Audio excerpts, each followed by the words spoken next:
Bueno, buenos días, supongo que se va a pasar por la mañana. Esto es bastante raro, hablarle a una máquina. Estoy muy acostumbrado a hablar en un aula con gente alrededor y viendo las caras y las reacciones y compartir las sensaciones. Pero esto es lo que podemos hacer hoy y por suerte lo vamos a hacer. Eh, bueno, mi nombre es Pablo Stulberg, yo soy arquitecto, fui profesor del ciclo básico muchísimos años, ya no. La cátedra que dirigí hoy está a cargo de gente a la que quiero mucho, que hemos compartido todos estos años, y me han invitado muy amablemente a contarles algunas cosas a ustedes, hacer una especie de clase de iniciación del cuatrimestre y bueno, intentaremos responder de la mejor manera posible. Eh, voy a voy a tratar de compartir la pantalla, espero que sea sencillo, lo hago ahora.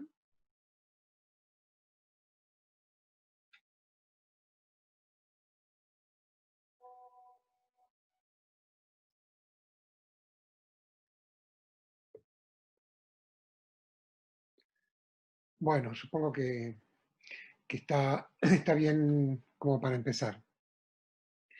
En realidad, cuando pienso cómo tendría que ser una primera clase, eh, me parece muy importante, eh, me parece importante poder plantear algunos problemas, hacer unas preguntas, proponerles algún pensamiento que nos introduzca en los problemas que de ahora en más ustedes van a tener en la carrera universitaria que han elegido. La primera pregunta es, ¿por qué la materia que están cursando se llama Introducción al Conocimiento Proyectual? Porque seguramente si cuando la materia que cursan es Introducción al Conocimiento Científico, todos previamente saben de qué se trata, ¿no? Porque la idea de que hay un campo de la ciencia es una idea que está incorporada, todo el mundo la tiene claro, ¿no? Eh, no hay una materia que se llama Introducción al Conocimiento Artístico, pero el campo del arte también está claro para todos, ¿no? Eh, incluso podríamos decir el campo de las ciencias sociales. Todo el mundo sabe la filosofía, la moral, la sociedad, el Estado. Eh, pero conocimiento proyectual, ¿no? ¿Qué quiere decir conocimiento proyectual? Eh, y ahí yo me preguntaría dos cosas. Primero, ¿qué quiere decir conocimiento? Una primera pregunta interesante para hacerse. La segunda, proyectual. ¿Por qué proyectual? Dejo por un instante la reflexión acerca del conocimiento y me introduzco en la idea de proyectual. Eh, es, parece obvio de que la palabra proyectual se refiere a todo pensamiento o acto humano o práctica social, individual, que refiere a un acto de proyecto. Es decir, que la herramienta, el modo, la manera de que las personas que están pensando en el campo del proyecto usan como herramienta el proyecto. Y de ahí la idea de conocimiento proyectual, ¿no? Pero ahondaríamos un poquito más en qué sería proyectual, porque en realidad es una acción humana que excede al campo del proyecto específico. No sé, ustedes cuando decidieron qué carrera iban a cursar, lo hicieron en base a un proyecto de lo que querían hacer, ¿no? Cuando se levantaron a la mañana, bueno, ahora no porque estamos en cuarentena, pero normalmente uno se levanta a la mañana, decide cómo se viste, depende de lo que va a hacer, hace un proyecto del día. Uno hace un proyecto de vacaciones, qué sé yo. Eh, proyectar es un acto humano, ¿no? Todo lo humano es proyectual. Y también los campos del pensamiento son proyectuales, porque un investigador proyecta un proyecto de investigación, un político tiene un proyecto de país. Me parece que no hay acción ni pensamiento humano que no sea proyectual, ¿no? De pensar cómo serán las cosas, ¿no? Y entonces, ¿por qué nosotros llamamos proyectual a nuestro campo? ¿Por qué hablamos de conocimiento proyectual? Bueno, ahí hay muchas respuestas o pensamientos posibles alrededor de eso. Podemos decir que una de las características básicas que definen a lo que llamamos el campo del proyecto es que lo que nosotros proyectamos eh, deviene en objetos del mundo material. Es decir, no proyectamos cosas meramente abstractas, sino que proyectamos objetos, espacios, imágenes, ideas que devienen en un mundo material. Ese mundo material, para nuestra cultura, para nuestra época, eh, es lo que llamamos la ciudad, ¿no? Todo lo que, el mundo en el que la vida del hombre se desarrolla, en que la vida del hombre se despliega, es un mundo material. Diseñamos, proyectamos, imaginamos, creamos eh, espacios urbanos, edificios, eh, objetos de la industria, imágenes, vestimenta, indumentaria, todo lo material que conforma el mundo en el que la vida se despliega, ciudad, urbano o menos urbano, pero es el escenario de la vida, ese escenario de la vida es material. Es a su vez abstracto, es a su vez conjetural, está influenciado por las ciencias sociales, por la política, por la ciencia, por el arte, por supuesto. Pero el acto concreto proyectual es un acto de diseñar, proponer, construir mundo material. Y conocimiento. Es muy interesante la palabra conocer, ¿no? Porque en general uno tiene más conciencia de lo que quiere decir saber algo, ¿no? Uno sabe algo cuando hay algo que ya está establecido, está comprobado, está construido, ¿no? Como un conocimiento que existe y que uno puede aprender, ¿no? O puede ser enseñado a ese conocimiento y construye un saber. Pero no es lo mismo saber que conocer, porque el saber es una parte del conocimiento con el cual nosotros podemos operar, que podemos pensar que es una construcción de realidad, ¿no? Algo que ya sabemos. Sin embargo, el mundo en el que participamos, el mundo que vivimos, es un mundo que no está construido, del cual se sabe. El mundo que compartimos, que vivimos, es un mundo que se está haciendo todo el tiempo, ¿no? No hay un saber definitivo de nada. Y cuando uno tiene que pensar cómo enseñar un saber, tiene que pensar que enseñar ese saber está sujeto a un devenir, a que todo el saber siempre va a ser provisorio porque el devenir lo va a cuestionar, lo va a hacer fracasar, digamos, ¿no? Siempre los saberes están destinados al fracaso, llamémoslo así. Por lo tanto, la relación entre el saber y el conocer es una relación de tensión, de puesta en duda, de pregunta, de lucubración, de imposibilidad, de inseguridad, ¿no? Siempre está sometido al acto de pensar. Pensar significa saber, comprobar si ese saber que nosotros tenemos es útil para las nuevas condiciones que el devenir de las cosas nos presentan. Por lo tanto, yo estoy seguro que ustedes a partir de este comienzo de las carreras van a aprender en cualquiera de las carreras que elijan muchos saberes. Por suerte van a aprender muchos saberes y hagan todo el esfuerzo de poder adquirir esos saberes. Pero sepan que esos saberes son meras herramientas para poder pensar, no son meras herramientas para poder actuar. El saber no debe ser tomado como un acto meramente instrumental, sino que el saber debería estar, les propongo que sea de ahora en adelante, una relación con las condiciones en las cuales ese saber se puede operar. Es decir, un saber siempre tiene que volver a ser pensado. Esto, que es una introducción bastante abstracta, guiará un poco eh, la charla, ¿no? La estructura de la charla y el sentido de la charla, es decir, los problemas que vamos a abordar a partir de ahora. Les propongo ahora, a ver, les propongo ahora que leamos juntos este texto de un arquitecto contemporáneo, muy interesante. Leámoslo juntos y después lo comentamos. Dice así: el Jueves Santo de 2003. Aquí estoy sentado en una plaza bajo el sol. La plaza, frente de casas, iglesias, monumentos, como un panorama ante mis ojos.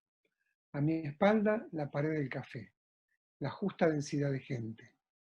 Un mercado de flores, sol, las 11. La cara, perdón porque me tapa algo en la pantalla.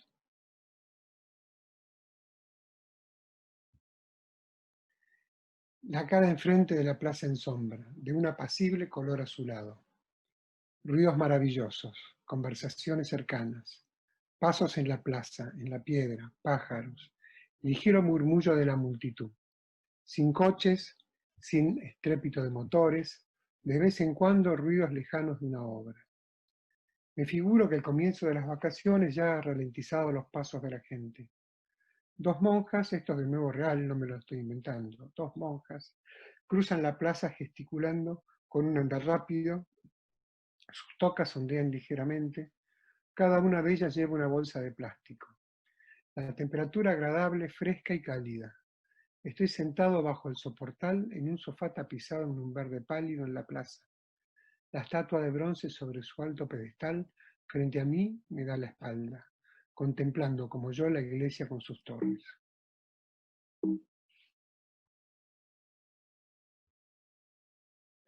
Ahora bien, ¿qué me ha conmovido de allí? Todo, todo, las cosas, la gente, el aire, los ruidos, los colores, las presencias materiales, las texturas y también las formas. Formas que encuentro bellas. ¿Y qué más me ha conmovido? Mi propio estado de ánimo, mis sentimientos, mis expectativas cuando estaba sentado allí. Me viene a la cabeza esa célebre frase inglesa que remite a Platón. La belleza está en los ojos de quien mira, es decir, todo está solamente dentro de mí. Pero entonces hago el experimento de quitarme la plaza de delante y ya no tengo los mismos sentimientos. Un sencillo experimento. Disculpad la simplicidad de la idea. Lo cierto es que al quitarme la plaza de adelante, mis sentimientos desaparecen con ella. Nunca hubiera tenido tales sentimientos sin esa atmósfera de la plaza. Lógico, hay un intercambio entre las personas y las cosas. Es súper interesante y bello el texto, ¿no? Y contiene en algunos aspectos varias de las cosas que intentaba explicar previamente. Uno tiene la idea previa de que hay el saber, es un saber racional, ¿no? Que uno puede entender con la razón, con la cabeza, que uno piensa con la cabeza, todos podríamos aceptar que pensamos con la cabeza. Sin embargo, lo que nos está mostrando este texto es que, de Peter Zumthor, es que Zumthor nos dice que la relación entre él y ese lugar es una relación con una atmósfera, con una percepción, con una sensación, y que no alcanza solamente con la descripción de las cosas, ni con su establecimiento como saber. Por ejemplo, si yo me sentaría en esa plaza y pudiera decir que mide tanto por tanto, la describo con los edificios que tiene alrededor, los objetos que la componen. No alcanza con una descripción o un saber objetivo. Cuando uno conoce algo, está involucrado en la percepción, en las afecciones, los afectos, cómo uno está afectado por las cosas y a su vez cómo esas cosas nos afectan, nosotros las afectamos a ellas. Es interesante el final, ¿no? Hay un intercambio entre las personas y las cosas. Estar en condiciones de conocer es ponerse en situación de conocer en todas las dimensiones, la dimensión racional, la dimensión sensible, la dimensión afectiva. Acercarse al mundo con el cuerpo, con todas las posibilidades perceptivas que el cuerpo nos da. Vamos a plantearnos ahora otra pregunta, ¿no? Otro problema más que otra pregunta. Acá hay dos palabras que en el uso cotidiano las usamos a manera de sinónimos, ¿no? Pareciera que real y realidad son básicamente definiciones parecidas del mismo problema.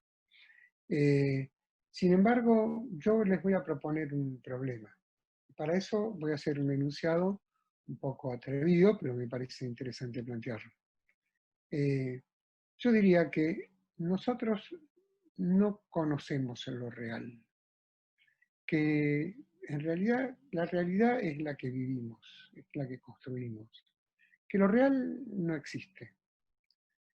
Y ustedes pensarán automáticamente que acá quien le está hablando está medio loco y piensa que vive en un mundo irreal. No es eso lo que estoy diciendo. Estoy diciendo que la realidad que vivimos, lo que construye, es un ocultamiento de lo real de las cosas. Nosotros no vivimos en el mundo real, sino vivimos en una realidad. Ejemplos, para que aparezca más concreto. Nosotros vemos, no sé, hoy, a otra persona, a su novia o a su novio, a su padre o a su madre. ¿Qué vemos en ellos? Vemos una imagen construida, una imagen erótica de un cuerpo, un mundo, una construcción de sentido de esa persona, ¿no?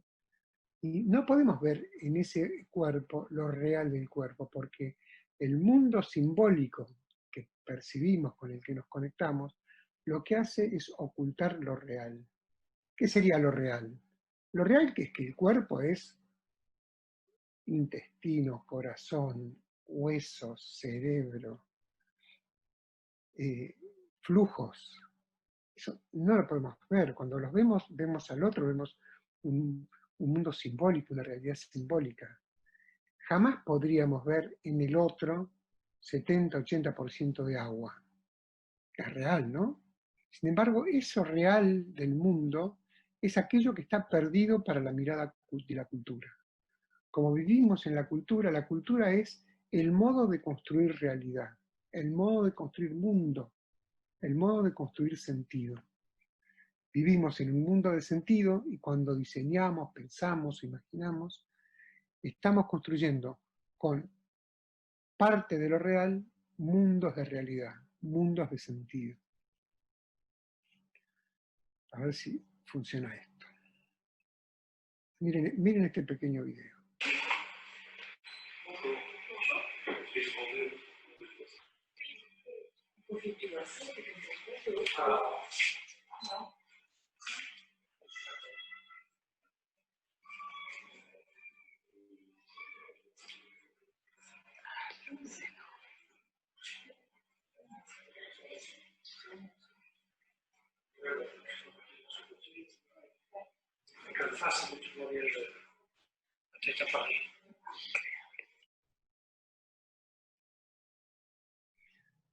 Bueno, está claro que cuando construimos una mirada de realidad, estamos ocultando infinitas capas, aspectos de los problemas y de la composición de las cosas que están ocultas debajo de una construcción simbólica.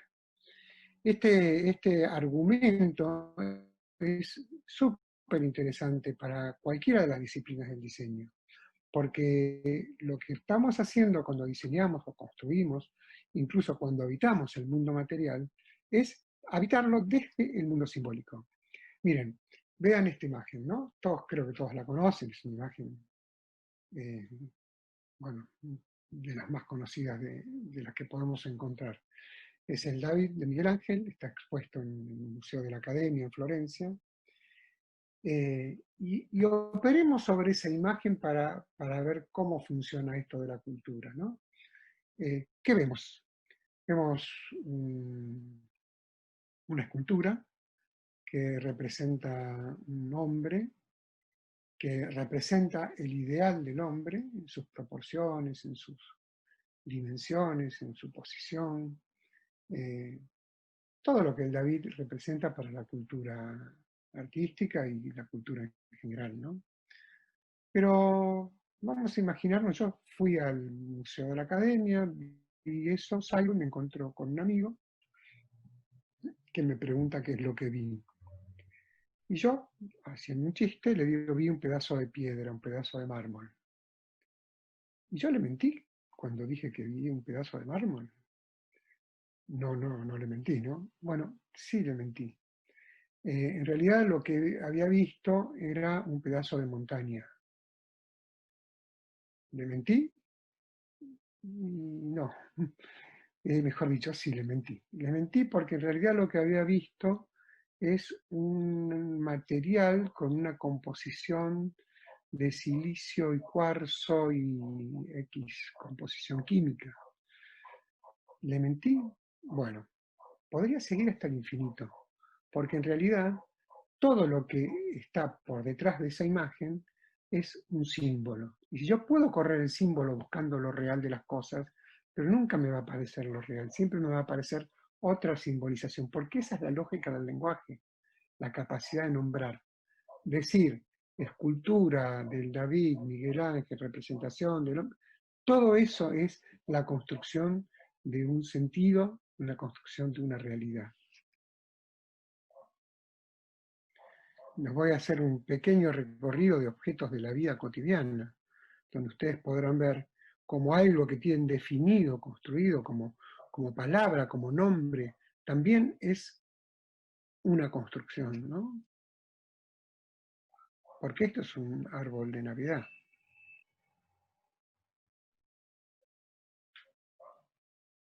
Y esto es una sopa de letras.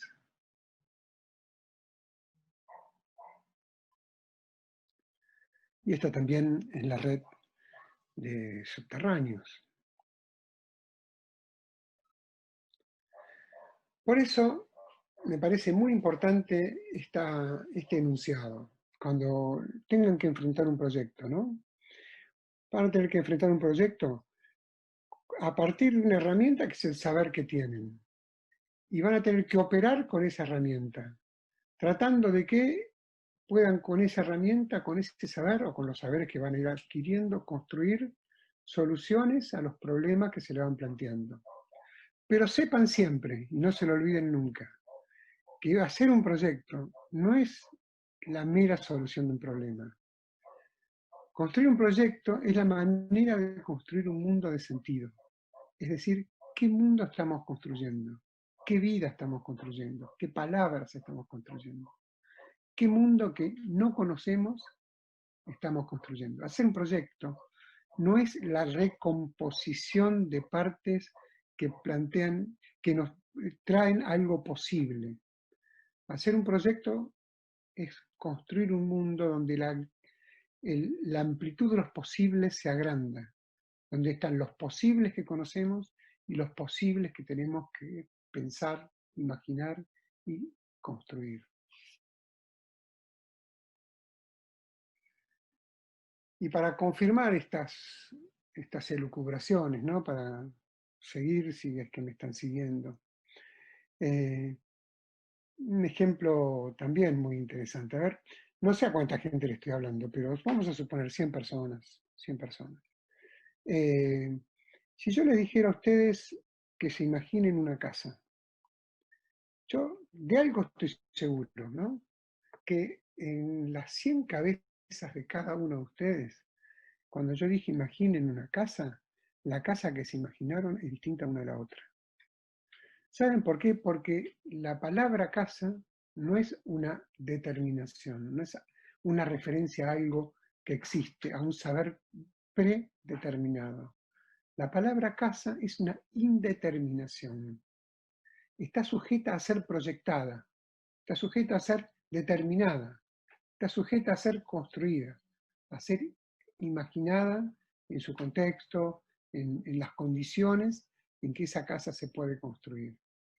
La palabra casa, como todas las palabras, es una indeterminación que necesita ser construida materialmente en nuestro campo, con palabras en otros campos, con números en otros campos.